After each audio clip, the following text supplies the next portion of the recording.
જો માં તરીકે તમને પૂછવામાં આવે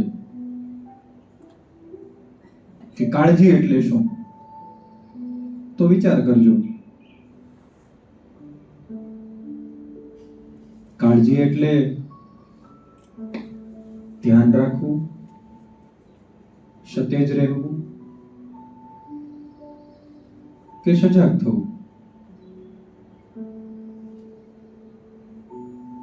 જાગ્રતતામાં જાગવાનો વિષય એ આંખો દ્વારા નથી,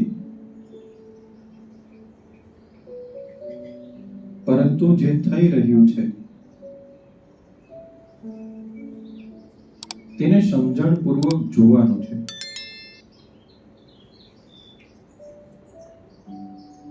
ચલો થોડાક ઊંડા વિચાર કરીએ આપણા બાળકના.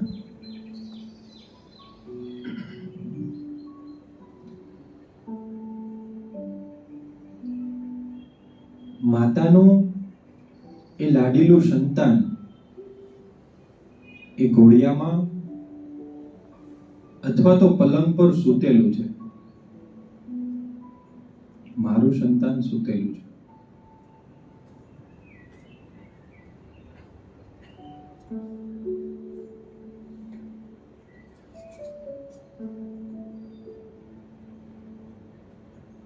આ સૂતેલા સંતાનની આંખ જાણે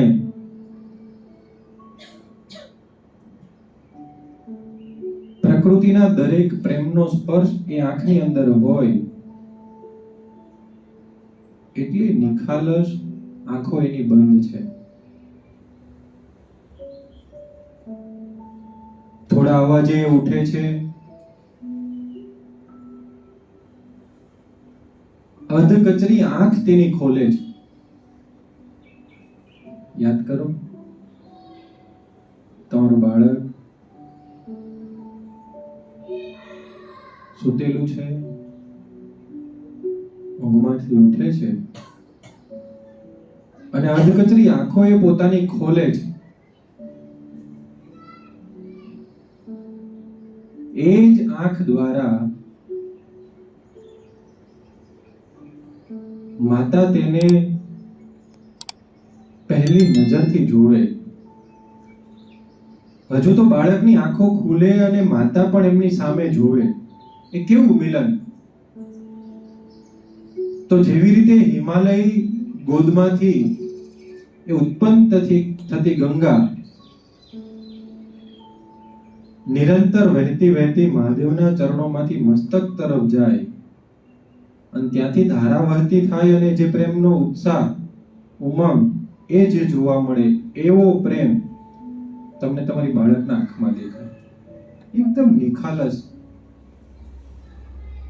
કેટલી સરસ લાગે છે એમની આંખો. અને તરત જ માતા એ પોતાનો હાથ એ બાળકને સ્પર્શાવે છે.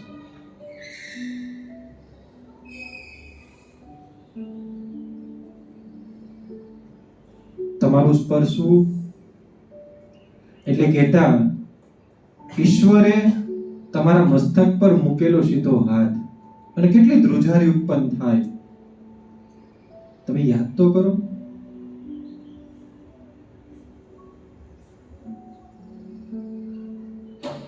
તમારા બાળકનો સ્પર્શ તો તમે જુઓ, અને ત્યાંથી તરત જ એ બાળકને ઉઠાવી અને પોતાના છાતીએ લગાડવું, ભેટવું.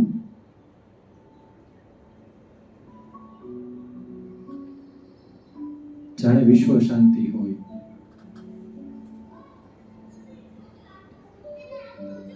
એ કાલીગેલી ભાષામાં હું આ કરતું કરતું એ ગળે ચોટી જશે, છાતીએ ચોટી જશે.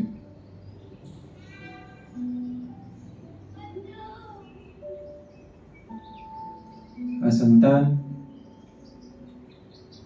એ પ્રેમનું ભૂખ્યું છે. તેનો આધાર એ તમારો પ્રેમ છે. એ બાળક આજે તમારી પાસે છે અને તમે તેની માતાઓ છો, તેનો ગર્વ છે. ઈશ્વરને પ્રાર્થના કરતા સાથે ઊંડા શ્વાસ સાથે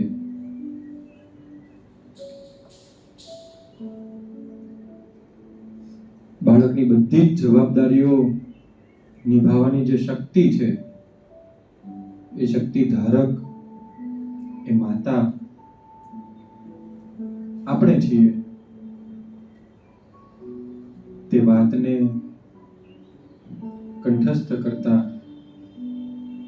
ઊંડા શ્વાસ સાથે 3 વખત આપણે ઓમનાદ કરીએ. ઊંડો શ્વાસ લઈએ મારી સાથે.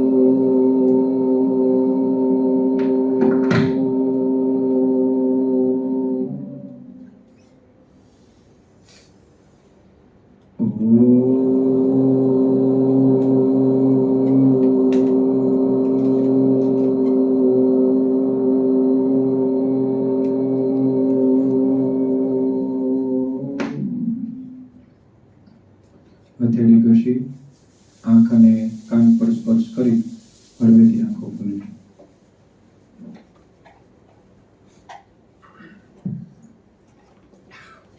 જય સ્વામિનારાયણ.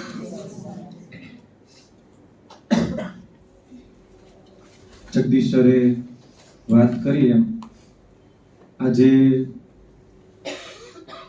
આ વાત્સલ્ય શિક્ષણના વર્ગનો એટલે કે જે સિરીઝ આપણે ચાલે છે તે વર્ગ એના 100 સેશન એ સવારની બેચમાં પૂરા થયા. એટલે અત્યારે તમે 100 તો નથી પરંતુ 100 થી સવાયા થયા એટલે 101મી બેચ આજે આપણી આ શરૂ થાય છે. એટલે હું કહી શકું કે હું અહીંયા પણ હતો અને આજે 100 અંક થયા ત્યાં પણ હું છું. બધામાંથી નહીં હોય. જ્યારે પહેલો વર્ગ શરૂ થયો હોય ત્યારે ન હોય, કોઈ 10મી બેચમાં પણ નહીં હોય, પણ તમે આજે એવું કહી શકો કે 101મી બેચ થઈ એમાં હું હાજર હતી. વાત્સલ્યનો સાચો અર્થ એટલે જે થઈ રહ્યું છે તેને નિરંતર તમે જોઈ શકો એટલો જ છે. વાત્સલ્યનો બીજો સાચો અર્થ એવું પણ કહી શકાય જે થઈ રહ્યું છે હું જોઈ શકું છું, એમાં મારાથી કેટલો બદલાવ થાય એને પણ કહી શકાય. અને વાત્સલ્યનો ત્રીજો સાચો અર્થ એવું પણ આપણે લઈ શકીએ જે થઈ રહ્યું છે હું જોઈ શકું છું, મારાથી શું થઈ શકે અને એના અંતે એનું પરિણામ આપણને બધાને શું પ્રાપ્ત થાય એ વાત્સલ્યનો ખરો અર્થ. આજે કદાચ આપણે બોર્ડના સવાલો નહીં પૂછીએ પણ એટલું તો પૂછીએ કે આપણે પ્રવેશ કરતાની સાથે આપણે જોયું કે માતા પિતા બાળકની કાળજી જાગૃતતાની સાથે રાખવી પડશે.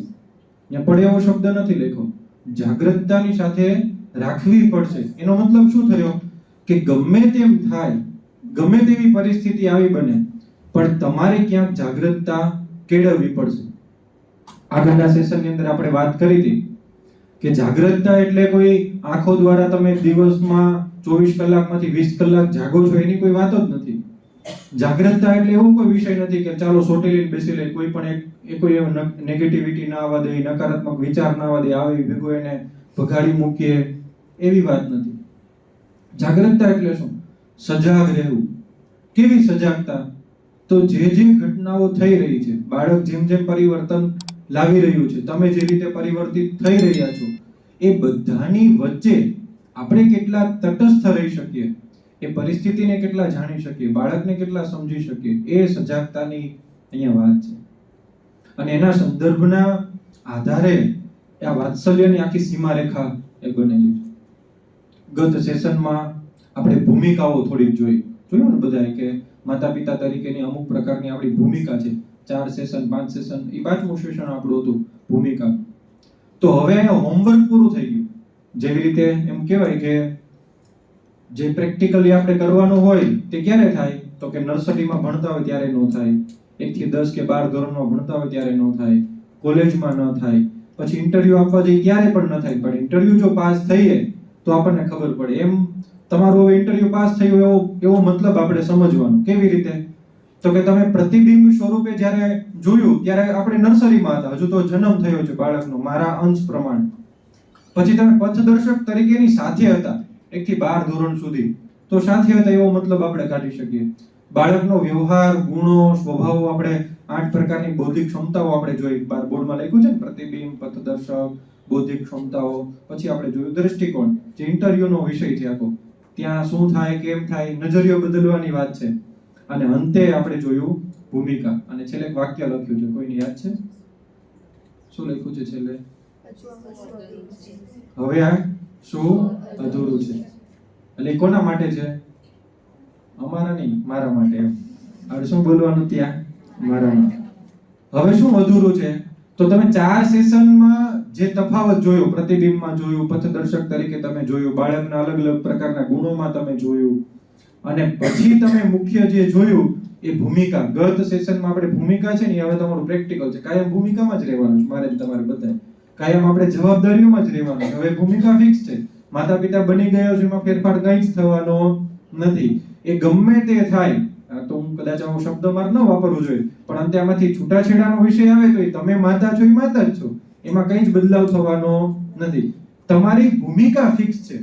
એ પ્રતિબિંબ કદાચ પથદર્શક, દ્રષ્ટિકોણ, ગુણો એ સમયાંતરે નાના મોટા તફાવતમાં બદલતા રહેશે, પણ હવે તમારી ભૂમિકા એ તમારી ફિક્સ એ છે. એ ભૂમિકાના અંતર્ગત તમારે તમારા વિષયોને પકડી રાખવા ખૂબ જરૂરી છે. નોટબુક બધા પાસે હશે, પેપર હશે, થોડું લખીએ, આપણે સમજવાનો ક્યાંક આપણે એવો પ્રયત્ન કરીએ. આજનો વિષય એવો કદાચ આપણે લખી શકીએ, જાગૃતતાથી સજાગતા તરફ, એવું ટાઇટલ આપણે આપજો. અને એ સંદર્ભમાં 2 મુદ્દાઓ વિશે આપણે વિશેષ ચર્ચા કરવાની છે. જોઈએ, પહેલા ટાઇટલ બાંધી લેજો, આજની તારીખ લખી લેજો. જાગૃતતાથી સજાગતા તરફ.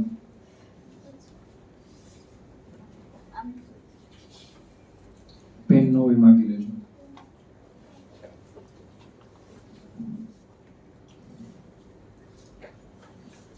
લખજો એક પોઈન્ટ એમાં. ફરીથી કહીએ, આજની તારીખ, આજનો વાર, સાથે સાથે આજનો વિષય જાગૃતતાથી સજાગતા તરફ.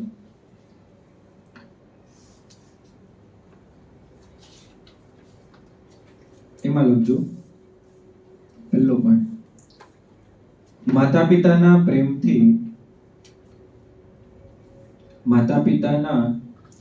પ્રેમથી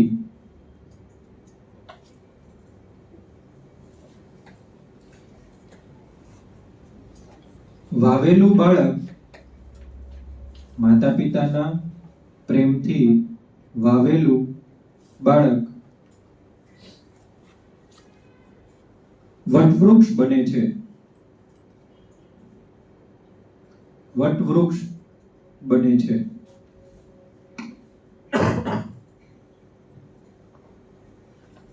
ચાલો સમજીએ. આજે પ્રેમ શબ્દ આવ્યો એ આપણે કયા સેશનમાં તો કોઈને યાદ છે? હું પ્રેમ, એક વિષય હતો આપણો. કયા સેશનમાં હતો એવું? દ્રષ્ટિકોણ. આપણે દ્રષ્ટિકોણ બદલવાનો છે. એમાં આપણે શું જોયું કે બાળક આપણી પાસે શું આશા રાખે છે? તો હું પ્રેમ, આટલું જ બાળકને જોયું છે. અહીંયા વાત એવી છે કે માતા પિતાના પ્રેમથી વાવેલું બાળક શું બની શકે છે? વટવૃક્ષ. હવે જો જે સાયકલની આપણે વાત કરીએ છીએ અત્યાર સુધી, જેટલા સેશનમાં જે વાતો કરી એમાં આપણે જોયું ને કે ઉંમર પ્રમાણે તફાવત બદલાતા રહે. કે 0 થી 3 વર્ષ છે, 3 થી 6 વર્ષ છે, 6 થી 12, એમાં આપણે 2 ડિવિઝન પાડીએ છીએ. 6 થી 9 વર્ષ અને 9 થી 12 વર્ષ. પછી 12 થી 15 વર્ષનો સમયગાળો, 15 થી 25 વર્ષનો સમયગાળો, 25 થી 45 વર્ષ કે 40 વર્ષનો સમયગાળો, 40 થી 60 વર્ષનો સમયગાળો. પછી તો કોઈ જીવી હવે આ સમયમાં તો વિશેષ થાય. પણ આ જે સમયગાળો છે એની અંદર મુખ્ય વાત શું છે? તો માતા પિતા દ્વારા બાળકને જે પ્રેમ રૂપી જે ઉછેર કરવામાં આવે, પ્રેમ રૂપી જેનું વાત્સલ્ય નિર્ભર કરવામાં આવે, એ દ્વારા જે ઉછેર થાય, એ દ્વારા જે પોષવામાં આવે, એ દ્વારા જે આપવામાં આવે, એ દ્વારા જે વાવેતર કરવામાં આવે, એમાં મોટું વટવૃક્ષ બને. તો કદાચ પ્રશ્ન આપણને એવો થાય કે વટવૃક્ષની સીમારેખા કેટલી? લીમડાનું ઝાડ હોય તો એને પણ આપણે વૃક્ષ કહી શકીએ, પણ આપણા મગજની અંદર વટવૃક્ષ એટલે કયું વૃક્ષ આવે? બોલો જી, કયું આવે? વડલો આવે ને, વડ આવે આપણને તરત જ, કારણ કે આપણે એમાં શું જોઈએ? એની ઘટા જોઈએ, પછી બીજું શું જોઈએ આપણે? એના મૂળિયાઓ જોઈએ, એનું થડ જોઈએ, એની શું જોઈએ? વડવાયો જોઈએ. આ બધું જોઈએ આપણે. અને એની નીચે કોઈ પણ બેસે તો આપણે છાંયડો દેખાય, આપણે એમની નીચે વધારે લોકો રહી શકે એવું બધું જોઈ શકીએ. પછી એમની અંદર પક્ષીઓના ઘર વધારે હોય. આ બધી જ પ્રકારના તફાવત આપણને શેમાં જોવા મળે છે? વટવૃક્ષમાં, એટલે કે વડલામાં. એટલે આપણા મગજની અંદર એ ફિક્સ થયું કે વટવૃક્ષ એટલે એક વડનું ઝાડ, મોટું હોય, વિશાળ હોય, એમનું થડ પણ મજબૂત હોય, મૂળિયાઓ પણ અંદર સુધી દબાયેલા હોય, લાંબા અંતરો સુધી કાપેલા હોય એવું. તો સ્વાભાવિક છે કે આપણે ઘણા બધા એવા ઘર કુટુંબ આજુબાજુમાં, સમાજમાં, ગામમાં, આપણા પરિવારોની અંદર, ક્યાંક કુટુંબના બીજા કોઈ રિલેટિવની અંદર આપણે જોયું છે. કોઈ વડીલ હોય, એનું વટવૃક્ષ બહુ મોટું હોય, એની ઘરની રીત અલગ હોય, એના ગામમાં એનો રેપો આમ કહેવાય ને કે એની પોતાની મોભી પ્રકારની જો એનો સ્વભાવ છે એ અલગ હોય, એનો વ્યવહાર અલગ હોય, એની વિચારવાની રીત અલગ હોય, પછી સમાજને કંઈક આપવાની રીત અલગ હોય, એની આજુબાજુમાં લોકો રહેતા હોય બધા અલગ હોય. એનો મતલબ શું થયો? એ બધાને આવરી લે છે. આજે સંતાન તમારા ઘરની અંદર છે, તમારા સ્વભાવની અંદર છે, તમારા થકી તમારું જે સંતાન છે એ આવરવાનું કામ તો હજુ બહુ લાંબા સમય કરશે, પરંતુ એનું પાયાનું કામ ક્યાંથી શરૂઆત કરવાની છે? આપણે અત્યારથી કરવાનું છે. એટલા માટે શબ્દ વપરાયો છે કે માતા પિતાના પ્રેમથી વાવેલું બાળક એ શું બની શકે છે? મોટું વટવૃક્ષ. બીજો પોઈન્ટ છે એમાં લખીએ.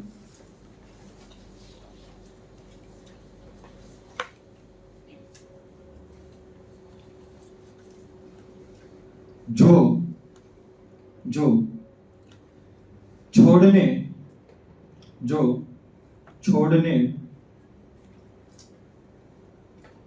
ઓથ ન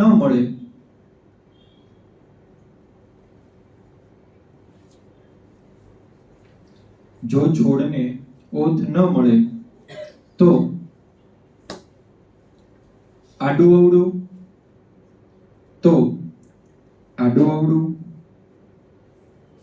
ગમે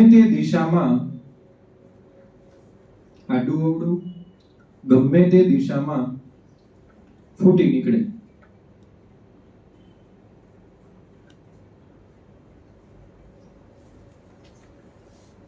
ચાલો, પહેલું કામ તમારું વાવેતરનું છે, જે તમે કરી દીધું છે.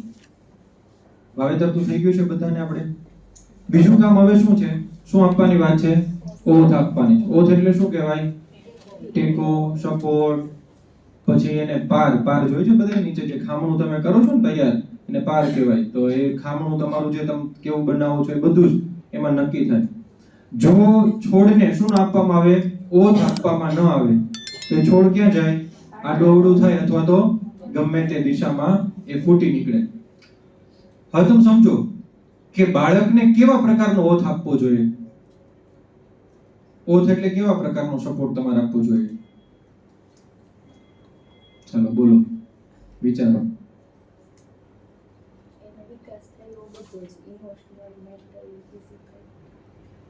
એ તો સ્વભાવ છે આપણો, સપોર્ટની વાત છે. શિક્ષક મજા નથી લાગતી આજે? આખો કે તમારી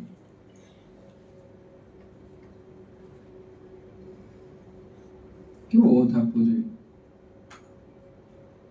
હવે બોલો, ગંભીર પ્રશ્ન તો નથી ને કોઈને કે હું માતા છું એવો? પાછળ જ એક ટીચર બેઠા છે. બોલો. સાચી દિશા બતાવવી જોઈએ. અચ્છા, હા, એટલે દિશા ચિહ્નનો એક સપોર્ટ આપવો જોઈએ. ચાલો, બીજું? ગમે તે કરે તેમાં એનો સાથ આપવો જોઈએ. ભલે તો આજ કહો એને ઘરે જે ટીવી ફોન નાખ જવા દીકરો. ચાલો, કંઈ પણ કરે એમાં ક્યાંક આપણે સાથ આપવો જોઈએ. હમણાં એક વિડીયો બતાવીશ ને, એમાં એક શબ્દ આવે છે, આ ફિલ્મી ડાયલોગ બોલવાનું બંધ કરો બધા એમ. એટલે કોઈ આપણને એવું કહે કે જેટલું બોલતા હોય ને એવું થતું હોય નહીં. બહુ બોલવું બધું કેવું લાગે? બોલો, બોલવું બધું કેવું લાગે? સારું. પણ જ્યારે કરીએ ત્યારે અઘરું પડે. એવું બધું કહેતા હોય પણ એવું નથી હોતું. જો એવું હોય ને જે બોલીએ આપણે અને એવું ન થતું હોય, એવું બધાને એમ લાગે કે ખાલી બોલવામાં જ હોય, કરવામાં ન હોય, પ્રેક્ટિકલ બધું બહુ ન સારું લાગે, ખાલી વાતો જ થાય, એવું બધું કે જેમ અમને બધા કે એમ સર અત્યારે બધું સારું લાગે એમ. પછી તમને બધા અનુભવ થશે, પણ એવું ન હોય. એનું કારણ તમને કહું. જો ખરા અર્થમાં એવું હોય ને કે જે બોલીએ એવું ન થાય કે અથવા તો બોલતા હોય અલગ હોય, તો આજે પૃથ્વી ઉપર કરોડો પુસ્તકો જ ન હોય. કારણ કે લખનાર જે છે અથવા જો જેના ઉપર લખાણી છે એ કંઈક જીવન જીવી ગયા છે. એ એવું બોલતા હતા ને એટલું જીવન. માનો કે ગાંધીજીનું એક ઉદાહરણ લઈએ, સત્ય અને અહિંસા, તો એ જીવન જીવતા હતા તો લખાયું અને પોતે બોલી શકતા. તો આવા કરોડો અબજો પુસ્તકો આ પૃથ્વી ઉપર હોત નહીં. એટલે એવું ક્યારેય નથી હોતું કે તમે જે બોલો એવું ન થઈ શકે. એ તમારા મોઢામાં પણ એટલે જ શબ્દ આવે છે, એવું ક્યાંક કોઈ પાળે છે, એવું ક્યાંક જીવતું હોય, કોઈક તો જીવતું હશે ને એવું, એટલે એ લોકો બોલી શકે. ચાલો ઓથની વાત છે. કેવા પ્રકારનો ઓથ બાળકને આપવો જોઈએ? સપોર્ટ. હાલો, ઓથમાં ન ખબર પડે આપણે કેવો સપોર્ટ આપવો જોઈએ? ચાલો બોલતા જાઓ. એ કંઈક ખોટું કરે તો એને કહેવું પડે કે ચાલો, ખોટું કરે તો કેવું પડે એવો એક સપોર્ટ આપણે એમને આપવો જોઈએ. એને સપોર્ટ તો નહીં કહેવાય, પણ વાક્ય રચના હું ખાલી લઉં તમને. સપોર્ટ નથી એ. ચાલો બોલો રેન્ડમલી થોડા. ચાલો સીએ તમે બોલો. કેવો સપોર્ટ આપશો? બાળકને શેમાં ઇન્ટરેસ્ટ છે અને શું ગમે ઓકે, છે. એને જે ગમે છે એ કરાવડાવો. હા, ચાલો સરસ. Positive thinking. Positive thinking. પ્રોત્સાહન આપવું. ડોક્ટર વિચારો થોડું. આ બધા નીચું મોઢું રાખીને બેઠા છે ને, વિચારો. ચાલો ટીચર તમે બોલો. ટીચરો બહુ છે આ બધા શિક્ષકો. ચાલો બોલો.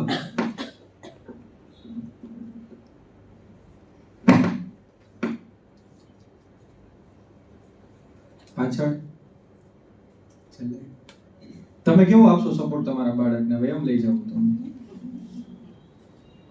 છેલ્લે બોલો.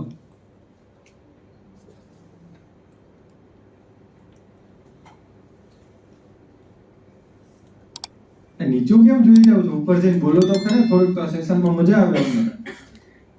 બે બેચ ની એક બેચ કરી, એમાંય તમે નથી બોલતા.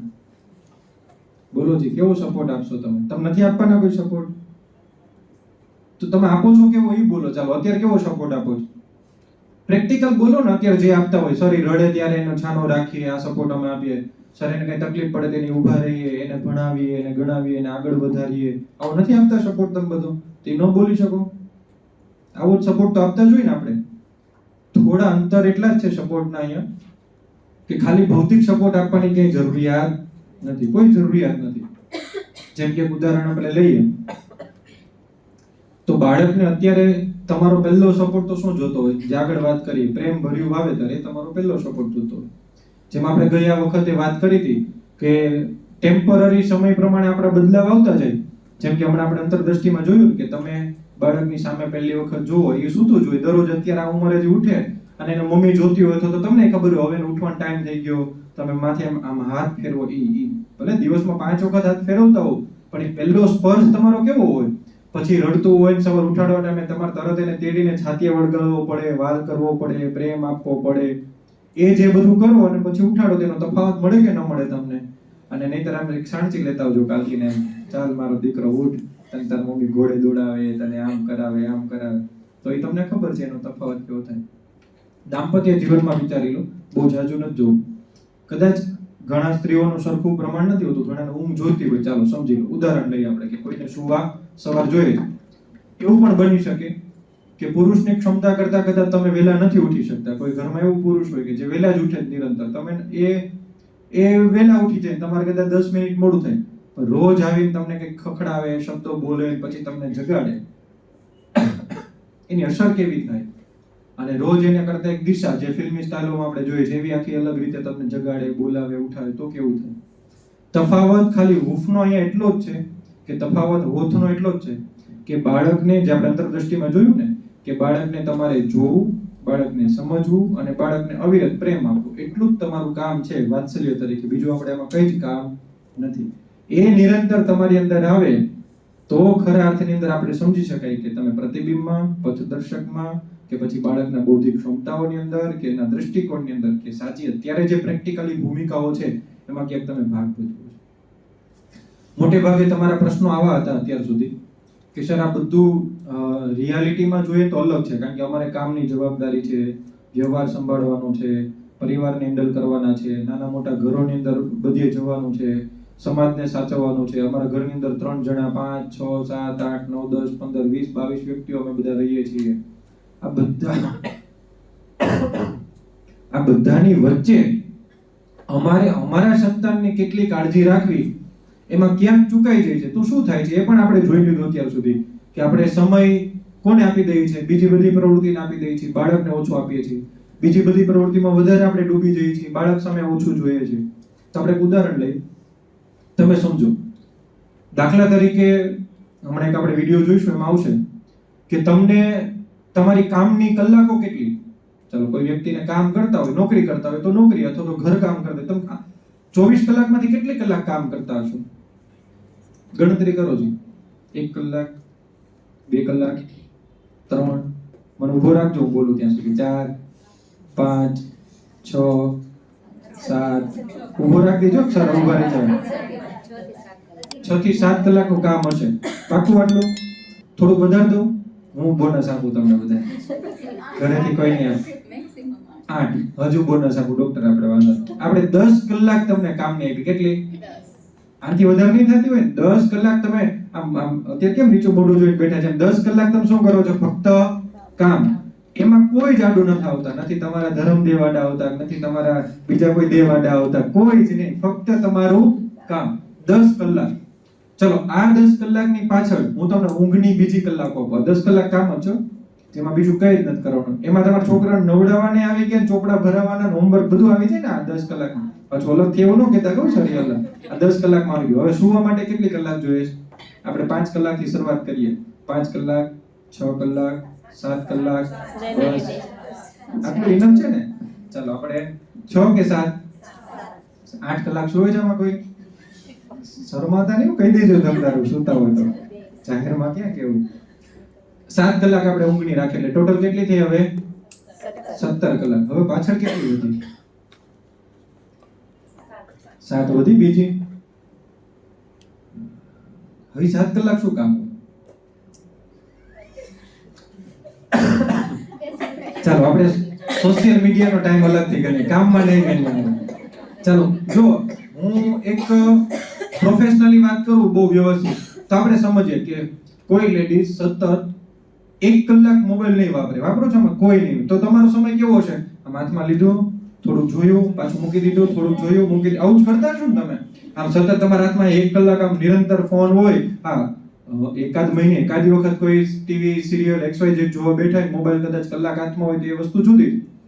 પણ તમે 1 કલાક સતત તો નહીં જ વાપરતા. પણ છતાં આપણે એમ કહીએ કે તમારી 10 15 મિનિટ ભેગી કરું તો 1 કલાક વાપરો, 2 કલાક વાપરો. મને રોકજો, તમે કહી દેશો કે સર ઉભા રહી જાવ.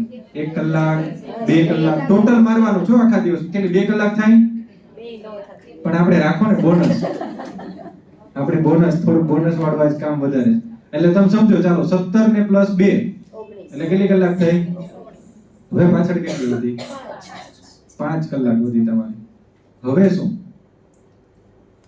જો સુવાનું આવી ગયું, રસોઈ બનાવવાથી માંડીને તમારું ટાપક ટીપક થી લઈને છોકરાઓનું ટાપક ટીપક થી લઈને બધું, અને પ્લસ મોબાઈલ તમને આપી દીધો, આટલું પૂરું થઈ ગયું.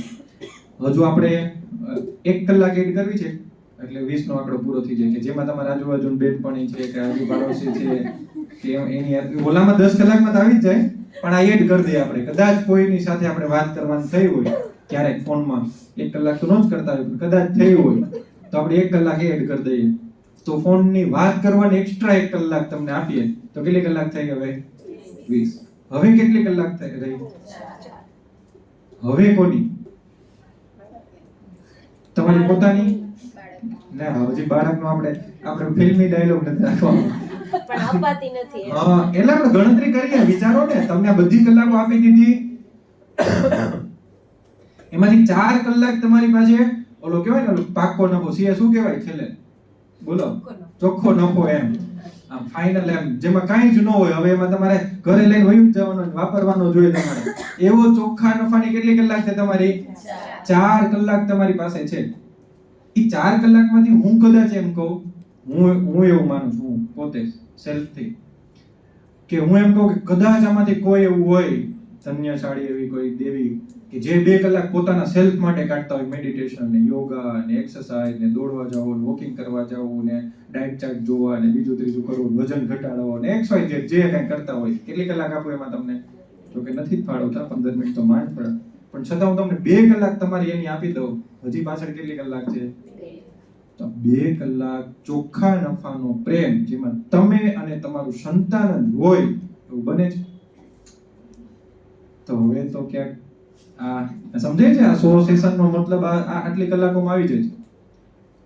તમે વિચારો, તમારો મેં બધું ડિવાઈડ કરી દીધું, હજુ આમાંથી કઈ રહી જતું હોય તો 1 કલાક આપણે ભગવાનના નામને મૂકી દઈએ, જો કે બધું એમાં આવી જાય તો 1 કલાક હવે તો કઈક મને હું પગે લાગવા આવું, તમારે બધા લાંબા કરો તો થોડી વાર.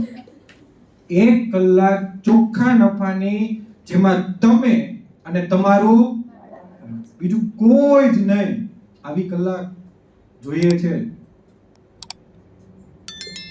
વિચારો, તમારે આ વિચારવાનો વિષય છે આપણે કે આટલી બધી, જો તમે કોઈ એમ કહેતા હોય કે હું જવાબદારી લઈને બેસું છું, હું આ કરું છું, તે કરું છું, મારે આમ કામ હોય, મારે તેમ કામ હોય, હું આમ નથી થતી, હું તેમ નથી થતી, મારી પાસે સમય નથી રહેતો, મને આ હેરાન કરે, મને તે હેરાન કરે, બધું જ આવી ગયું. આમાં આવી ગયું ને, કઈ બાકી નથી. હેરાન કરવાનો અડધો કલાક આપવો જ નથી તો એ મૂકી દઈ કે અમારા ઘર કુટુંબ પરિવારનો અડધો કલાક અમને હેરાન કરે છે, તો હજી હું 30 મિનિટ માંગી લઉં, ચાલો હજી એટલો હળવો થઈ જાય છે. આવું કઈ તો ક્યાં નથી અપાતી? આવું વિચારજો. જે 10 કલાક નોકરી કરતા હશે ને એની આ વિચારવાનું, કારણ કે જે નોકરી 10 કલાક કરતા હોય ને એને કઈ બીજી 5 કલાક ઘરના કામમાં નહીં જતી હોય, જાય ન જાય, એ ડિવાઈડ થઈ જાય, ઘણું બધું કામ ડિવાઈડ થઈ જાય. જે ગૃહિણી ઘરનું કામ કરતા હોય અને આપણે વર્ક કરતા હોય એમાં થોડુંક ડિવાઈડ થઈ જાય. ઓલું માનો કે ફોર એક્ઝામ્પલ તરીકે જે જોબ કરતા હોય એને રસોઈ નહીં હોય, કદાચ સાંજના કચરા પોતાનું આટલું જ હોય. દિવસ દરમિયાનના કામો ઘણી વખત નીકળી પણ જતા હોય આપણામાંથી, જો જોઈન્ટ ફેમિલીમાં રહેતા હોય તો, નહીતર સિંગલ રહેતા હોય બધું કરવું પડે આપણે. પણ આટલી બધી કલાકો ડિવાઈડ કર્યા પછી ચોખ્ખી કલાકોમાં તમારી પાસે 1 કલાક તો વધે છે, જેમાં પાછું એવું તો ન જ આવે. હવે એવું ન કહેતા કે હા સર 1 કલાક હું લેસન કરાવવાનો બેસું છું, આ કરું છું, એવું તો આવે જ નહીં. એ બધું બાદ થયા પછી જેમાં તમે અને તમારું સંતાન હોવું જોઈએ એવી 1 કલાક તમારી પાસે હોય. હવે આજે ઘરે જઈને કેલ્ક્યુલેશન કરજો, બેસજો, પેન પેપર લેજો અને થોડુંક હિસાબ કરજો તો આપણે ખબર પડશે કે ભાઈ મારી કલાકોમાં મારા બાળકને આપવાની ભગવાને મને સીધી જ 1 કલાક આપી છે, છતાં હું નથી કાઢી. આ ચોખ્ખો છે. એ પછી ઘરમાં 2 સંતાન હોય, 3 હોય, 4 હોય, 5 હોય, 15 હોય, ગમે એટલા બાળકો હોય, પણ તમારે તમારા બાળક માટે 1 કલાક તો આપવી જ પડે એવું તો નિર્ધારિત થયેલું છે. અને એ તો સાચો સમય છે. બોલો. વાહ, તો બધા અમે વધાવીએ તમને. ચાલો તાળી. 1 કલાક પ્યોર આપો ને, પણ આપો. મેં તો જો આ જોયા છે કે ગેમ રમતા હસબન્ડ વાઈફ બને, હાથ ઊંચો કરો તમે. બહુ બધી વખત અમે એના વિડીયો બધા જોયા છે. રોજ ઘરને પ્લેગ્રાઉન્ડ બનાવ્યું છે, એટલે આપણે એમ થાય ઘરમાં કઈ રમે તો ક્રિકેટ રમે, બધી જ ગેમો રમે, ઘરમાં ફૂટબોલ રમે, ક્રિકેટ રમે, બધું જ રમે. તો ન કરાય, બધું જ થાય આપણાથી. એટલે 1 કલાક તમે તમારા બાળકની સાથે જ હો, તમે અને તમારું સંતાન જ હોય એવી ભગવાને તમને આપી છે. હવે એને ફળ સ્વરૂપે સ્વીકારવી, પ્રસાદ સ્વરૂપે સ્વીકારવી.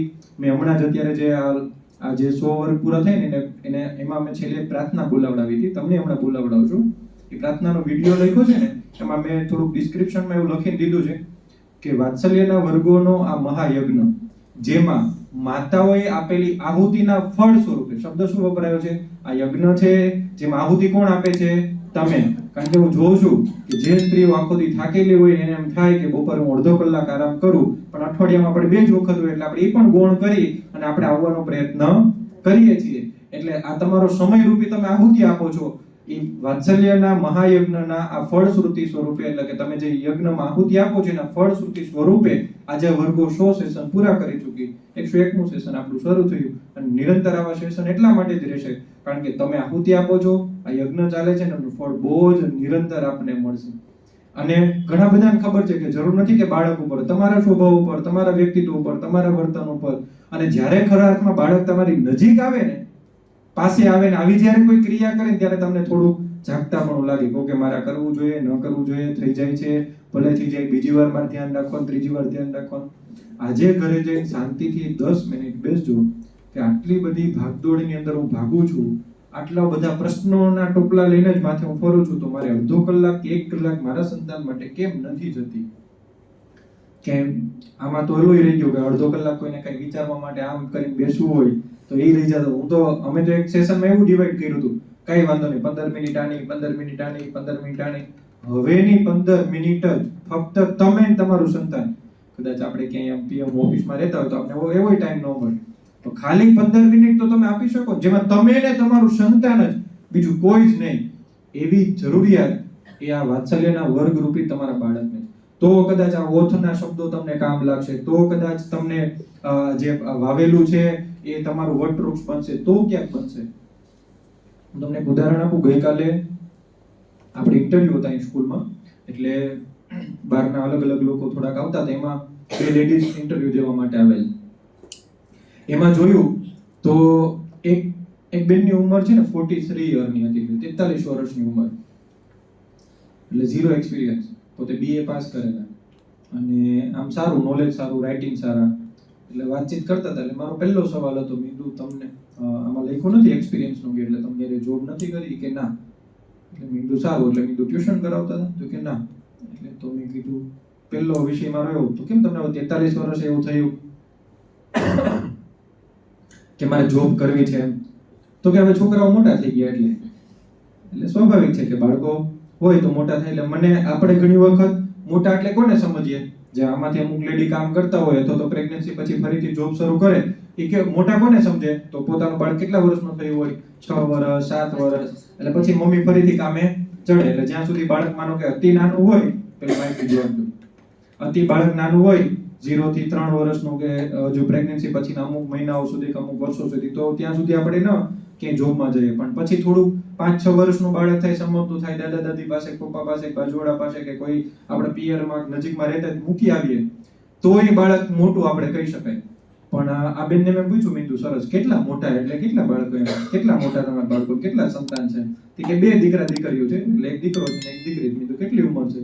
તો કે દીકરીની ઉંમર 21 વર્ષ છે, દીકરો 18 વર્ષનો છે. તો મેં કીધું ત્યાં સુધી તમને એવો વિચાર ન આવ્યો કે પણ હવે એ બધું એનું પોતાને થોડું કરી લે, બધું સમજે કે? તો મેં કીધું ઘરેથી છૂટ આપી? તો કે એ બંને જ પેલા કીધું કે હા મમ્મી હવે તમે જોબ કરો એમ. તો મેં કીધું છોકરી શું કરે છે? તો કે એ મેડિકલનું ભણે છે. મેં કીધું છોકરો? તો કે એ મેડિકલમાં જ જશે. મેં કીધું સરસ. ઇંગ્લિશ મીડિયમમાં, ગુજરાતી મીડિયમમાં? કે ના, બંને ગુજરાતી મીડિયમમાં જ છે, પણ હવે કોલેજ કે ઇંગ્લિશ મીડિયમમાં. મેં કીધું સરસ. પછી મારો સવાલ થોડો ડીપમાં હતો, એટલે મેં એવો સવાલ પૂછ્યો. તો મેં કીધું તમે આ નાના છોકરાઓને હેન્ડલ કરશો તો કેવી રીતે કરશો? તો મને કે સર જો ખોટું ન લાગે તો કહું. મેં તો હા બોલો. તો કે જેવી રીતે મેં મારા બાળકોને સાચવા છે ને, જેવી રીતે ઉછેરને મોટા કર્યા છે ને, એવી રીતે હું કરીશ. એટલે મેં કીધું બેન તમે તમારા બાળકોને કેમ હેન્ડલ કર્યા હોય મને થોડી ખબર હોય. તમે એમ જો સોટી લઈને બેઠા હોય ને, અહીંયા તમે સોટી લઈને બેસો તો ન. મેં કીધું મારા મેડમ. મને કે ના, કે એવું નથી કે. તો મેં કીધું કેવું છે? તો મને કે જો હું તમને વાત, કે હું બીજી વાત કરું વાંધો નહીં. મેં કીધું બોલો, આપણું ઇન્ટરવ્યુ મેં તો આવું જોઈએ એમ. કે જો મારો કે 18 વર્ષનો દીકરો કે દીકરી, એટલે 21 વર્ષની દીકરી ને 18 વર્ષનો દીકરો, એ કે પેલા ઘરમાં આવે એટલે પેલું કાંઈ હું ગમે ત્યાં હોઉં, વાડામાં હોઉં, કામ કરતી હોય કે અગાસી ઉપર કપડાં લેવા ગયા, એ જેવા સાંજે કોલેજેથી ઘરે આવે એટલે ગોતતા ગોતતા પેલા આવી મને હગ કરે કે એમ, અને ગાલ ઉપર વાલ કરે, પછી કે પાણી પીવે, પછી આ બધું કરે. મેં કીધું કેમ આવું? પછી કે અમે કે બધા પ્રેમના ભૂખ્યા છીએ, કઈ કે એકા બીજા વગર અમને ચાલે નહીં. કીધું આ ઉંમરે એને શરમ સંકોચ નથી જરાય? કે મેં તો એ જ જાળવી રાખ્યું છું કે એ મારો 18 વર્ષનો નહીં, હજી મારો 3 વર્ષનો નાનો બાબલો જ છે એ કે એમ. તો બહુ સરસ. મેં કીધું પછી મેં કીધું શું થાય? અને તમારે ખીજાવાનો વારો કે મારવાનો વારો કે એવું કઈ ન આવે? કે સર જો હું તમને બહુ સાચી વાત કરું ને, તો મારે મારા બાળકને મારવો તો ક્યારેય પડ્યા નથી. કીધું કેમ? મને કે ખાલી એટલું જ હતું કે જ્યારે એ કઈ એવી ઘટનાઓ કે એવું કઈ કરે ત્યારે હું એવું એને દર્શાવું છું. મેં તમને વાત કરી હતી આગળ, યાદ છે કે આપણે એવું દર્શાવવું પડે કે મમ્મીને તકલીફ પડે છે, મમ્મીને અસર થાય છે. તો કે હું ખાલી એટલું દર્શાવું એને કે મમ્મીને ગમતું નથી, એટલે હું ચૂપ થઈ જાઉં થોડી વાર માટે, અને હું મારા કામમાં પછી સ્થિર થઈ જાઉં, એની સામે ન જોઉં કે ન બોલું. એટલે એને ઓટોમેટિક ખબર પડે છે કે મારી આવી ક્રિયાથી મારા મમ્મીને ગમતું નથી. પણ એ હાર્ટ કનેક્શન હોય ને એટલે એવું થાય. જેમ તમારું લાગણીથી સંબંધો તમારા જોડાયેલા હોય, તમે એકબીજાને પ્રેમ કરતા હો, નિરંતર હોય, તો તમને એની ફિલિંગ ખબર પડે. તો તરત જ કે એમને ખબર પડે છે કે મારા મમ્મીને, થોડું ધીમું કરજો, મારા મમ્મીને મારી આવી ક્રિયાઓ ગમતી નથી, એ એમને તરત જ ખબર પડે છે. અને પછી તો કે સર એ તરત દોડીને આવે, મમ્મી હવે આવું નહીં થાય, આમ નહીં કરીએ. એટલે આટલી વાત થાય પછી સ્વાભાવિક છે મેં આટલું કીધા પછી તમને એમ ન થાય કે ટીચર અહીં આવવા જ જોઈએ. આ તો તમારી સાથેની બેઝિક વાત છે. પણ એમાં એને તરત જ એવું મને પણ થયું. પણ સ્વાભાવિક છે કે આપણે ત્યાં કઈ સ્પેસ નથી, એવી કોઈ રિક્વાયરમેન્ટ નથી. પણ ઇન્ટરવ્યુનું સેશન હતું એટલે બધા આવેલા એટલે મેં કીધું ચાન્સ આપીશું ઇન ફ્યુચર તમને. પણ ત્યારે મને મારા વાત્સલ્ય વિશે મને એક વિષય આખો મળી ગયો કે જો માતા નિરંતર પ્રેમ આપે ને તો ઘરમાં કદાચ 20 વર્ષનું 22 વર્ષનું સંતાન થાય ને તો તમારો પ્રેમ નિરંતર જોડાયેલો રહે. બહુ બધી બેન પાસે મને વાતો એ જાણવાની શીખવા મળી. એટલે આપણને ખબર પડે કે તમે તમારા બાળક પાસે એવો કયો સમય તમે આપો જે તમે કેલ્ક્યુલેટ નથી કરી શકતા, નથી જોઈ શકતા. વિડીયો શરૂ કરવાનો છે, નથી કરી શકતા, નથી જોઈ શકતા, નથી જાણી શકતા. આ બધી જ જે તમારી તૈયારીઓ છે એ તમે ક્યાં દાખવો છો? જેમાં આપણે ખાલી આટલું જ બોલીએ છીએ કે મારાથી નહીં થાય, હું નથી કરી શકતી, સર અમારે આટલી જવાબદારી હોય, આ હોય, તે હોય, પેલું હોય. પણ આમાં આપણે બધી જ ગણતરીઓ કરી લીધી, બધી જ ગણતરી આપણે કરી લીધી, એમાં કંઈ જ બાકી રાખ્યું નથી. એવા સ્વભાવ જો કદાચ તમારી પાસે તમારી ઉપર ભારણ હોય ખાલી કામનું, તો પણ આપણે શું કરીએ? એક વિડીયોના માધ્યમથી આપણે જોઈએ કે આપણને ખબર પડે કે જેમાં આપણી ઉપર ફક્ત ને ફક્ત ભારણ છે, ફક્ત ને ફક્ત આપણી ઉપર એક જવાબદારી છે. એ જવાબદારીને આપણે ગણના કરતા નથી. આપણે શું કરીએ છીએ? ટેમ્પરરી આપણે બધું છોડી દઈએ છીએ. આપને એવું લાગે છે કે આ છોડવા જેવો વિષય છે, વાંધો નહીં, ચાલશે આવું. અને એમાં બાળક આપણું મોટું થતું જાય છે. એક વિડીયોના માધ્યમથી આપણે જોઈએ.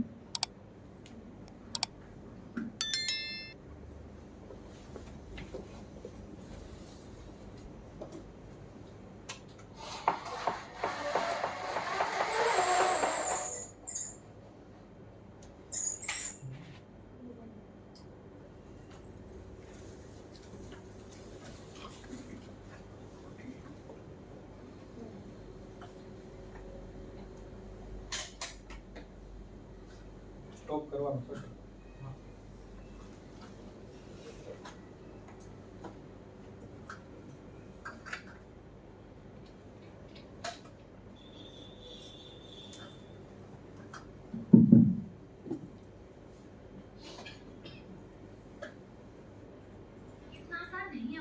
बोलिए मत। मुझे पता है इस इंडस्ट्री का सीन यार.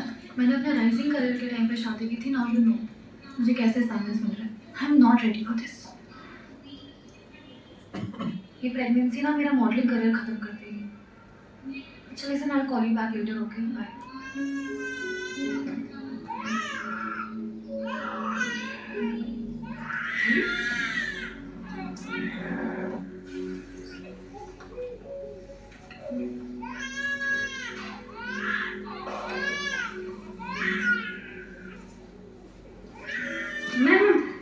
मैं उठा के देती हूँ. સરસ. કેટલી લેડી દેખાય છે એમાં તમને? 4. થોડુંક આપણે જોઈ લે, આપણે એમ ખબર તો પડે એટલી કે પેલા જે બેન પસાર થયા એ શું કરે છે? જેમ ચાલીને આવ્યા મોડેલિંગ નું કરે છે. પછી એક લેપટોપ લઈને બેઠા છે, એટલે એવું લાગે આપણે બિઝનેસ વુમન હશે પોતે. પછી એક કોણ બેઠું છે?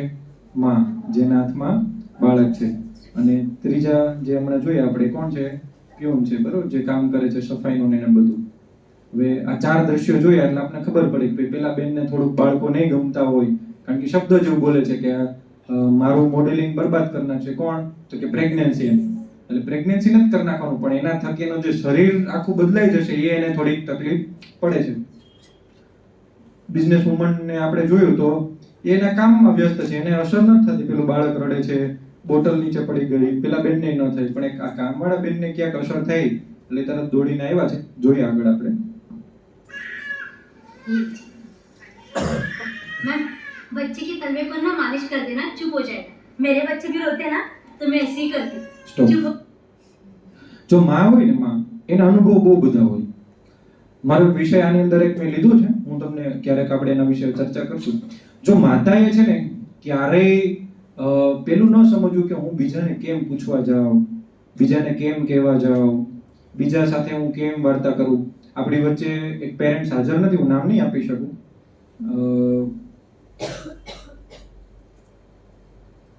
હા, યાદ આવ્યું. એક પેરેન્ટ્સ છે આપણા જ છે આપણી શાળાના, પણ વાત આખી એવી છે એમની કે ઈ જ્યારે મારી પાસે કાઉન્સેલિંગની અંદર આવ્યા ત્યારે મને ખબર પડી કે પોતે ખુદ આખો દિવસ ડિપ્રેશનમાં રહે છે. રીઝન શું છે? તો કે રીઝન એટલું જ છે કે એમનું જે કલ્ચર છે ને, કલ્ચર એટલે મીન્સ કે પોતે સુરતના આપણા એવા હાઈફાઈ વિસ્તારમાં રહેતા હતા, ત્યાંથી થોડાક અમરોલીમાં ને એમાં બધાયમાં આવ્યા.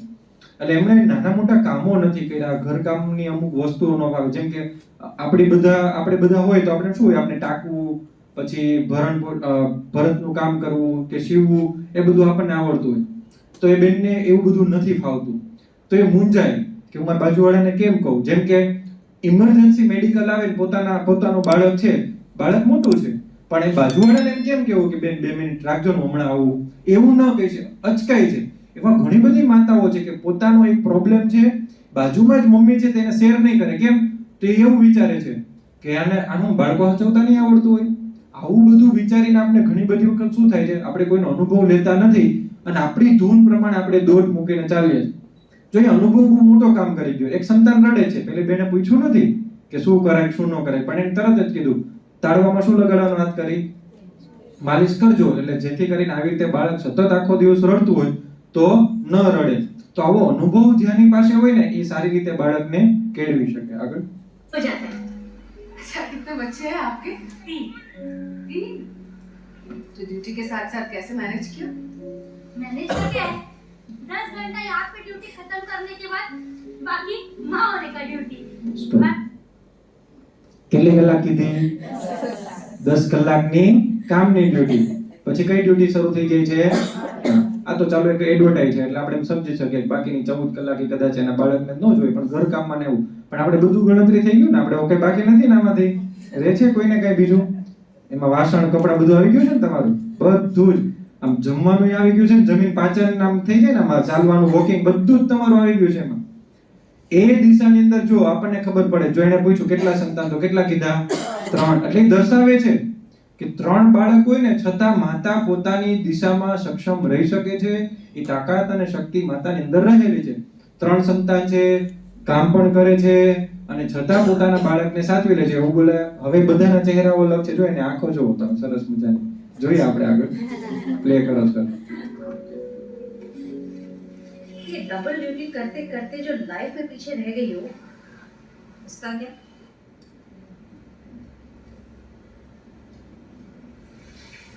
आपके हिसाब से आगे रहना किसको बोलते हैं मालूम नहीं, पर मेरे बच्चों के हिसाब से ना मैं हमेशा ही आगे हूँ।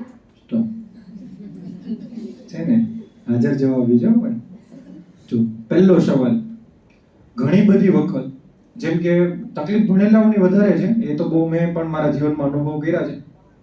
ઘણી બધી વખત આપણને કોઈ એવું કહે છે કે લગ્ન થયા પછી આપણું જીવન આવું થઈ જાય, આમ થઈ જાય, તેમ થઈ જાય. પેલું અહીંયા વાત કદાચ બાળકની, તો મારો એક સવાલ તમને બધાને છે, પણ ખરેખર શું બાળક આવવાથી તમારી લાઈફ બરબાદ થઈ છે? નહીં ને.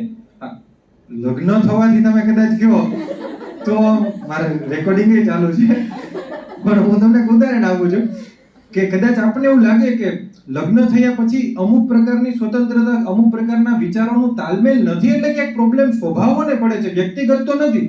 એના પણ ઉદાહરણ હું તમને સ્પષ્ટ આપું. ગમે તેવો પરિવાર હોય, પણ જો હમણાં પરિવારમાં એ જ વ્યક્તિને કંઈ પણ થાય ને, તો આપણું પાછું હૃદય ક્યાં જવાનું છે? એમના તરફ ખેંચાવાનું છે. પછી ગમે તેવી હોસ્પિટલાઇઝેશનની કોઈ સિચ્યુએશન આવે, કે આર્થિક કોઈ એવું અકળામણ આવે, કે પછી ભગવાને કદાચ સમય અવધિ પૂરી થતા ધામમાં લઈ જાય, પછી આપણે બધું ભૂલાઈ જાય ને. એનો મતલબ એ સ્વભાવો ક્યાંક એવા હોય જે આપણા નાના મોટા ત્યારે ઘસાયો. પણ આમાંથી બેઠેલા તમે અને હું કદાચ 1000 માતાનું બીજાનું ઉદાહરણ લઉં તો એવું તો કોઈ જ ન બોલે કે મારા કુખેથી આ બાળકે જન્મ લીધો ત્યારથી મારી જિંદગી બરબાદ થઈ ગઈ. બોલે આવું કોઈ? એટલે અહીંયા વિષય છે, પેલા બેને એવું કીધું કે કદાચ આ બધું સારું લાગે, તું કામ કરે છે આ ડબલ ડ્યુટી કરવાથી, એ કઈ મોટી એમ. તો એને કીધું મારા માટે તો મારા બાળકની હાજરીમાં હું મોટી જ છું એમ સમજો. કારણ કે અહીંયા વિષય કોનો છે? બાળક માટે તો કોણ મોટું ગણાશે? એની માતા જ ગણાશે. કામ ક્યારે મોટું ગણાશે નહીં. અને પાછો તફાવત એવો પણ આપણને જોવા મળે કે માતા છે ને એટલે બધું ગર્વથી કહી શકે. એટલે આપણી પાસે સમય છે કે નથી આપણે નક્કી કરવાનો છે. પ્લે કરીએ. अच्छा तुम बताओ, तुम तो पढ़ी लिखी लगती हो और यहाँ तुम्हें कोई जज करने वाला भी नहीं है। सच बताना, जब से बच्चा तुम्हारी गोद में आया है तुम माँ बनी हो, तुम्हें नहीं लगता तुम्हारी फ्रीडम, तुम्हारे अपने सपने, इंडिविजुअलिटी सब खत्म हो गई? સ્ટોપ. આવું હોય છે હકીકત? બાળક આવવાથી તમારી ફ્રીડમ પૂરી થઈ જાય છે? ના હોય તો કહેજો. છે એવું કોઈ કે ભાઈ બાળકનો જન્મ થયો ને એટલે મારી ફ્રીડમ છીનવાઈ ગઈ? તો કદાચ કોઈને લગ્નના 3 વર્ષે થઈ ગયા હોય પછી સંતાન થયું હોય, તો 3 વર્ષમાં તમને એવો અનુભવ નહોતો થયો ફ્રીડમ છીનવાઈ ગઈ એમ? બોલો ને થોડુંક તો આપણને ખબર પડે. જો અહીં વાત એ છે કે બાળકથી નથી કંઈ થતું એમ. મૂળ જે કદાચ આપણે ત્યાં દોષ આપીએ છીએ ને કે સર હવે બધું ઘરનું આ કરવાનું તે કરવાનું, સંતાન માટે આમ થવાનું તેમ થવાનું, પેલું થવાનું બીજું થવાનું, તો એ બાળકના કારણે કંઈ જ થતું નથી. હું તમને એક અમારા ફ્રેન્ડની વાત કરું. પહેલી પ્રેગ્નન્સી એને મિસ થયેલી. 5મા મહિને એને બાળકને ગુમાવવું પડ્યું અમુક ખોટખાપણોને કારણે ડોક્ટરની સલાહથી. અને બીજી અત્યારે સેકન્ડ પ્રેગ્નન્સી છે અને હમણાં ટૂંક સમયમાં 7મો મહિનો બેસે છે. એટલે જ્યારે અમે આવું રેગ્યુલર એમનું કાઉન્સેલિંગ કરીએ તો એમના નેચર પ્રમાણે અમને ખબર છે કે એમને એના બોડી પ્રત્યે વધારે લગાવ, એટલે પહેલેથી એવું દર્શાવ, પહેલેથી જ્યારે પ્રેગ્નન્સી પહેલી નહોતી રહી અને જ્યારે અમે એનું કાઉન્સેલિંગ કરતા હતા ત્યારથી લઈને અમને ખબર હતું કે એમને એમના બોડી પ્રત્યે વધારે લગાવ. એટલે એ જ્યારે પણ અમે કાઉન્સેલિંગમાં બેસે તો એમ કે એ કેવું લાગશે, કેવું દેખાશે, કેવા જાડા થઈ જશું, આવા બધા વિચારો અમારી સાથે શેર કરે. ત્યારે અમે એમને કહીએ કે જ્યારે તમારા મમ્મીએ પણ તમને જન્મ આપ્યો છે ત્યારે આવું જ થયું હશે, ત્યારે એના થકી આજે આટલા રૂડા રૂપાળા XYZ તમે દેખાવ છો એ બધા હોઈ શકે. પણ કુદરતે કરવાનું ન કરવાનું અને પેલું જ બાળક મિસ થયું. અને એ જેવું મિસ થયું ત્યારે મને અનુભવ છે, કારણ કે મારા હાથ ઉપર જ બહુ બધી વખત રડેલા છે. એટલે કારણ શું કામ રડેલા હોય? કારણ કે એ જે બોલતા અને જેવી ઘટનાઓ એની સામે આવતી તરત એને બધી ઘટનાઓ સામે આવી કે આવું ન બોલ્યો તો સારું. એટલે મેં કીધું એવું તારે બોલવાથી ન બોલવાથી કાંઈ ન થાય, પણ હા એટલા ઓરા કન્વર્ટ થાય કે તમે તમારા બોડીને વધારે પ્રેમ કરતા હોય અને આવનારા સંતાનને ઓછું પ્રેમ કરતા હોય તો ક્યાંક એમને જે ભરણ પોષણ માતાના પ્રેમથી અંદર જે ગર્ભમાં થવું જોઈએ એ ન થતું હોય. અને અત્યારે સેકન્ડ બેબીની ચાલુ છે, 7મો મહિનો અત્યારે બેસી ગયો છે. તો અત્યારે એ એટલી કેર કરે અને આમ નાની બાબતમાં આમ જોવે ને તો સતત મારું બાળક, મારું લાડીલું, મારું આ તરત જ બદલાવશે. એટલે હું એને પૂછું કેમ હવે આટલું બધું? ના હવે એના થકી જ આપણી ઓળખ છે, એના થકી જ આપણે ઉજળા થવાના છે, કારણ કે ઈશ્વરે આપેલું છે. તો આપણને જો અત્યારે સમજાય પડે કે આપણી ખરી ફ્રીડમ કે ખરી જે સાર્થકતા, ખરો જે કંઈ તમારો સમય વેડફાય છે એ બાળક થકી તો ક્યાંય નથી. એટલે એ સવાલ એવો પૂછે કે તમે આટલા બધા ભણેલા છો તો તમે નક્કી કરીને મને કહો કે ખરા અર્થમાં શું છે. જોઈએ એમનો જવાબ શું છે. नहीं, इनफैक्ट जब से मेरी जिंदगी में आई है ना, मेरी फ्रीडम, मेरी इंडिविजुअलिटी, मेरी पहचान को जैसे एक और पहचान मिल गई है, माँ की. आसान है तुम्हारे लिए ये सब फिल्मी बातें कहना. हाउसवाइफ होना, अगर एक बार भी लाइफ और वर्क बैलेंस करना पड़ जाए तो तुम्हें दुनियादारी समझ आ जाएगी. જો એને ના પાડી અને એવો શબ્દ બોલ્યો ના બાળકના આવવાથી મારે એવું બધું આવું થાય છે. હવે તમે જ વિચારો કે તમે બધી તકલીફોમાં હોવ, બધી પીડામાં હોય, પણ તમારા બાળકને તમે લગાવી લો હાથે, પેટે, છાતીએ કે એની પાસે તમે બેસી લો થોડી વાર એને પકડીને કદાચ રડી લો તો બધી તકલીફો દૂર થઈ જાય કે નથી થઈ? કેમ? કારણ કે એમના તરફથી તમને નિખાલસ પ્રેમ જ મળતો. ત્યાં કોઈ પણ પ્રકારનો સ્વાર્થ હોય નહીં. અને હમણાં જે આપણે ફિલ્મી ડાયલોગોની વાત કરતા હતા સેમ આવ્યું ને કે પેલા બેન બોલે છે એ ખરેખર ત્યારે જ બોલાતું હોય ક્યાંક અનુભવ થતો હોય, ખાલી ડાયલોગ ઉપર કંઈ ચાલતું નથી. અને કદાચ સામે એવો પણ સવાલ છે કે એક સાથે વર્કને બેલેન્સ કરો અને લાઈફને બેલેન્સ કરો તો ખબર પડે. તે તો આપણે હમણાં કરી લીધું કલાકો ડિવાઈડ કરીને. છેલ્લે 1 કલાક જ તમને તમારા સંતાન માટે આપી છે, તો એ કલાકોમાં આપણે કેટલું ડિવાઈડ કરીને આપણા બાળકને પ્રેમ આપી શકીએ? જોઈએ આગળ. आसान नहीं था. इस नन्ही से शैतान के साथ साथ इस पूरे डिस्ट्रिक्ट के लॉ एंड ऑर्डर को संभालना, ये बस नजरिए की बात है. मैम गाड़ी आ गई. સ્ટોપ. સહેલું તો નથી, પણ આ બાળકના આવવાથી અને બાળક સાથે રહેવાથી અને મારા કામને બદલવાથી એને તો કીધું કે હું આખા ડિસ્ટ્રિક્ટને લોને હેન્ડલ કરું છું. એટલે હમણાં આપણને ખબર પડશે કે કઈ પોસ્ટ ઉપર છે એ પણ આપણે જોઈએ હમણાં. એટલે આપણને ખબર પડે કે એનું લેવલ ક્યાં છે છતાંય એ રીતે હેન્ડલ કરે. પછી એક શબ્દ બોલે આ તો નજરિયાની વાત છે. નજરિયો એટલે આપણે દ્રષ્ટિકોણ. તો આપણા વિષયનો હાર્દય હતો ને ત્યારે બોલ્યા હતા કે હૃદય છે.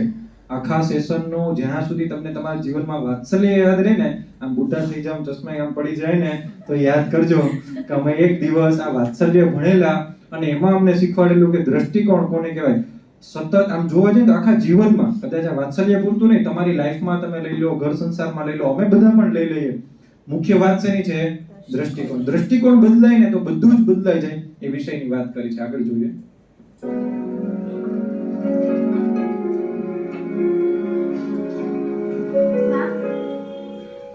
You are? Seema रस्तु SSP 86.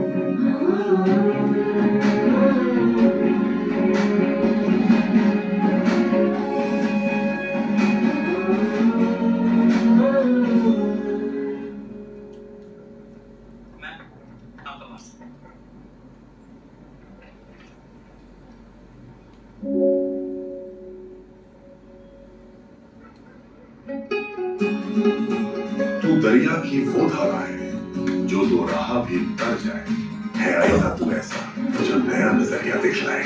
This Women's Day.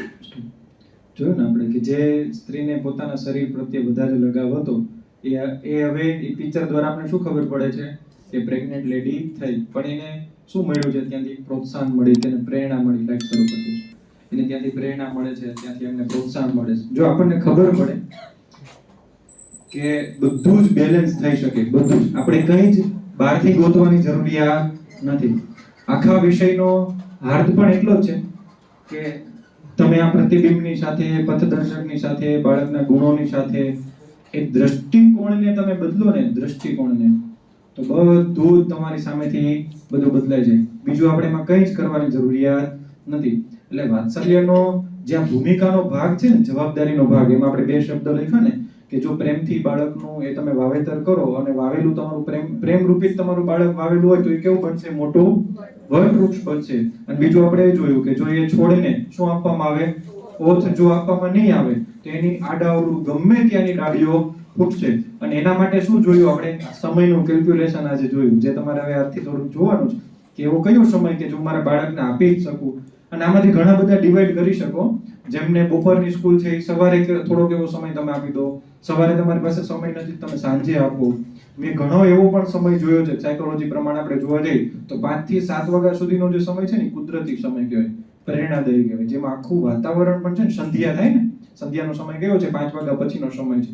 તો આ સંધ્યાના સમયે પણ તમે ઘણું બધું એમાં કરી શકો. એટલે કહેવાનો તાત્પર્ય એ છે કે આવા ઘણા બધા સમયે તમે કુદરત સાથે, બાળક સાથે ક્યાંક ને ક્યાંક આપણે બધા જોડાઈ શકીએ. હવે એની આપણી જે કાંઈ ભાગ છે ને એ મુખ્ય ભૂમિકાની ભાગ છે. તમે ભણી લીધું, તમે કોલેજ પૂરી કરી લીધી, તમે ઇન્ટરવ્યુ આપી દીધું, હવે તમે પાસ જ થઈ ગયા છે સમજી લો. આ તમારી ભૂમિકા છે. બાળકને સાચવવાની, બાળકના માતા તરીકે કામ કરવાની, બાળકની દ્રષ્ટિથી જોવાના, બાળક ઉપર કામ કરવાનું, જે કંઈ તમે વિચારો છો એનો આ સમય એ પૂરી રીતે, પૂર્ણ સ્વરૂપે એ પાકી ગયો છે. અને એના સંદર્ભે આપણે આ કામ કરીએ છીએ. એક હોમવર્ક અત્યારે લખાવું છું, એ લખી લઈએ આપણે અને પછી આપણે પ્રાર્થનામાં બધા જોડાઈએ.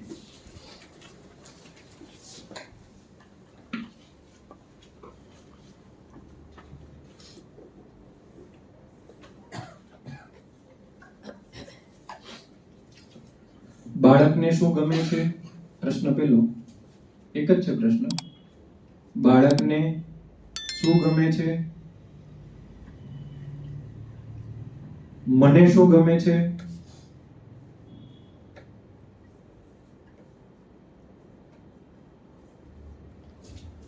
અને સમાજને શું ગમે છે? તેની વિસ્તૃત ચર્ચા કરો. બાળકને શું ગમે છે? મને શું ગમે છે? અને સમાજને શું ગમે છે? તેની વિસ્તૃત ચર્ચા કરો.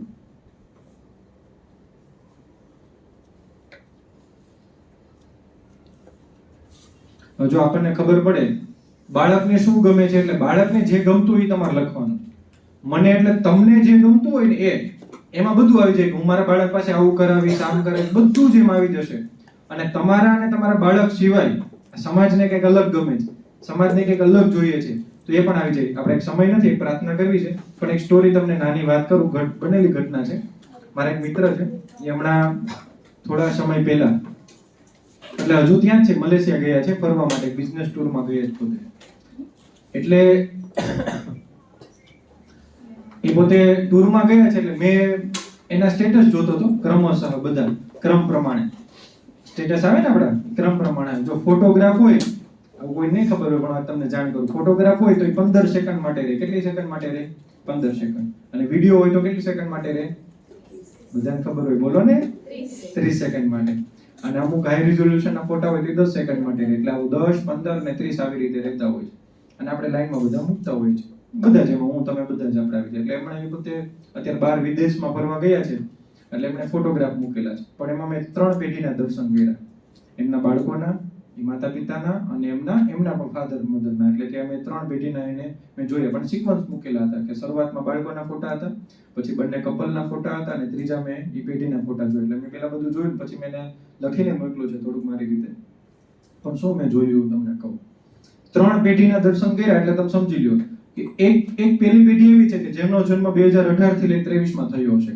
તમે સમજાય ને હું શું કહેવા માંગુ છું? એટલે 5 થી 7 વર્ષના બાળકો છે એમના, એટલે એ 2016, 17 માં કોઈનો જન્મ હશે, કોઈનો 18 માં હશે, કોઈનો 19 માં, એવી રીતે. એટલે આપણે લઈએ 16 થી લઈને 23 સુધીના બાળકો મેં એમાં જોયા.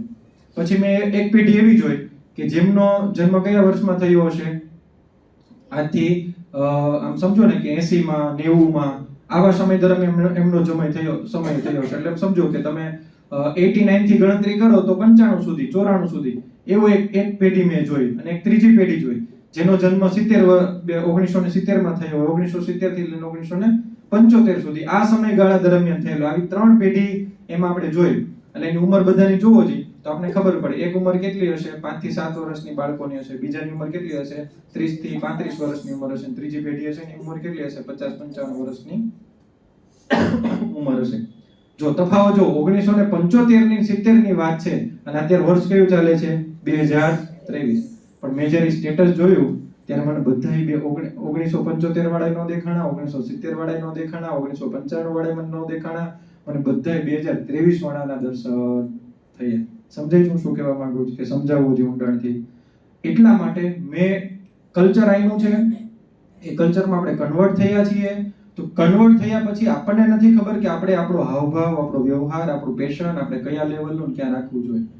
બહુ સારા લેવલે આપણે કામ કરીએ છીએ છતાં આપણે કેમ ભૂલી જાય છે? એટલે શું, તો એક જ રંગના બધાએ ટી-શર્ટ પહેર્યા હતા, એક જ રંગના, એક કલરના. એટલે બાળકોએ પહેર્યા હતા, એ મમ્મી પપ્પાએ પહેર્યા હતા, અને દાદા દાદીને ટી-શર્ટ પહેરાવી, અને બધા એક સાથે આમ હતા. કંઈ જ ખોટું નથી એમાં, કંઈ જ ખરાબ નહોતું. પણ મેં ત્રણેયના દર્શન કર્યા ને તરત મને મારું વાત્સલ્ય યાદ આવ્યું. ઓકે, આ 3 પેઢી ગઈ છે જેના ઉંમરનો સમયગાળો બહુ અલગ અલગ છે. 1975 ની વાત છે, છતાં આજે મને જે દર્શન થાય છે મને કયા વર્ષના થાય છે? બધાના 2023. કંઈ જ તફાવત જોવા મળતો નથી. એટલે મને એમ થયું કે શું દાદા દાદીને આ ગમતું હશે કે હું ટી-શર્ટ પહેરીને જાઉં? એમ ઈ બાને ઈ પાછો બાએ કોઈ હાડલામાં પિન લઈ નાખ્યું. યાદ કરો, નાખે છે આપણે બા? ઈ નથી નાખતા. એનો મતલબ એ બહુ મોટો થાય. ક્યારેક સમજવું છે તો હું સમજાવીશ તમને. આપણી ગામડાની બા ઈ સાડલામાં પોતાના ઈ શું પિન પણ ન નાખે. એ બાને ન્યા જઈને એમ થયું હશે? બોલો, હાલો કયો મને કે હું ટી-શર્ટ પહેરું એમ. સાચું બોલજો કે? અને ઈ બાને તો આમ કેટલું હચકચાટ થતું હશે જોજો કે આ કોઈ દેરા, આ જેઠાણી કે જેઠ. તમે જોવો લગ્ન પ્રસંગમાં, મને યાદ છે, હું તો વ્યવહારમાં બહુ રહેલો છું, મને ખબર છે કે તમે સમજો લગ્નની ખરીદી થતી હોય ને ત્યારે વડીલ કોઈ લેવા જાય ને ત્યારે કલર જોવે. આવો આમ બોલે, આવો હાડલો લેવા ન જવાય હોય કે આપણે એમાં વાતું થાય. શું બોલે? આપણામાં વાતું. એનો મતલબ ઈ સમાજને કંઈક અલગ જોઈએ છે. પણ આજે મેં તમને હોમવર્ક એટલા માટે આપ્યું છે કે બાળકને શું ગમે છે, તમને શું ગમે છે, અને સમાજને. એટલે હું કદાચ આ મલેશિયન ઉદાહરણ એમ લઈને એમ કહી શકું કે ટી-શર્ટ ઈ કોને જોઈએ છે? કોને જોઈએ છે? બાળકને જોઈએ છે, મા બાપને જોઈએ છે, ઈ દાદા દાદીને જોઈએ નહીં. કોને જોઈએ છે? ઈ ક્યાંક સમાજને આવું કંઈક ગમે છે એટલે આપણે અનુરૂપ કરીએ છીએ. એટલે ક્યાંક વિચારજો કે 3 પેઢીના સમયાંતર પ્રોસેસમાં હું અને તમે ક્યાં છીએ, ક્યાં ઊભા છીએ, એવું કોને ગમે છે? આપણી રહેણી કેણી, વ્યવહાર, આપણે જેટલું બોલીએ છીએ ને, ખાલી ફિલ્મી ડાયલોગ નથી, જીવવાવાળા બહુ બધા છે આની અંદર. પણ અમે 3 પેઢીના જ્યારે દર્શન કર્યા ત્યારે મને ખબર પડે છે કે ઈ મને 1975 ના કોઈના દર્શન નથી થતા, મને એમાં બધા 2023 ના દર્શન થાય છે. એમ તો ઘણા બધાના થાય છે, પણ આ ઉદાહરણ સ્વરૂપે મેં તમારી સામે અત્યારે રજૂ કર્યું. આપણે અંતર દૃષ્ટિમાં જોડે, પ્રાર્થનામાં જોડે. હે ઈશ્વર, મારા સંતાનના આ પ્રેમ સ્વરૂપ દિવ્ય વાતાવરણમાં તે મને જન્મ આપ્યો છે. હે પ્રભુ, હે ઈશ્વર, તારું સંતાન હું છું. તે મને આ જન્મ આપ્યો છે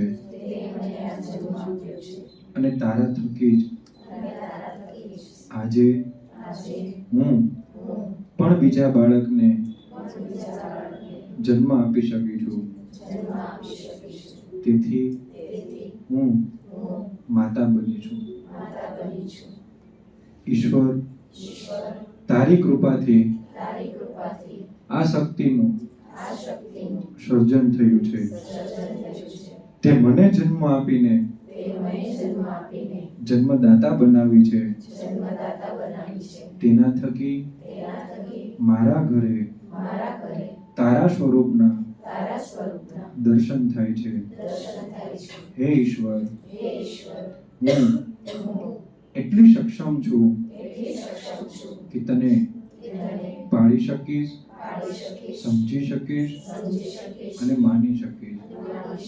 હે ઈશ્વર, તારા આશીર્વાદથી મારા સંતાનને દિવ્યતા, પ્રામાણિકતા, નિર્દોષ ભાવ તથા અવગુણોથી દૂર કરી તારા જેવા અનેક પ્રકારના ગુણોનું સર્જન કરી શકું તેવી શક્તિ, બળ, બુદ્ધિ અને હૃદયસ્થ થાય તેવી પ્રાર્થના કરું છું. હે ઈશ્વર, મારામાં રહેલા અનેક પ્રકારના અવગુણોને દૂર કરી, સ્વભાવોને દૂર કરી મારા બાળકની અંદર મારો પ્રેમ નિરંતર રહે તે જ પ્રાર્થના. હળવેથી આંખો ખોલીશું. અસ્તુ. જય ભારત.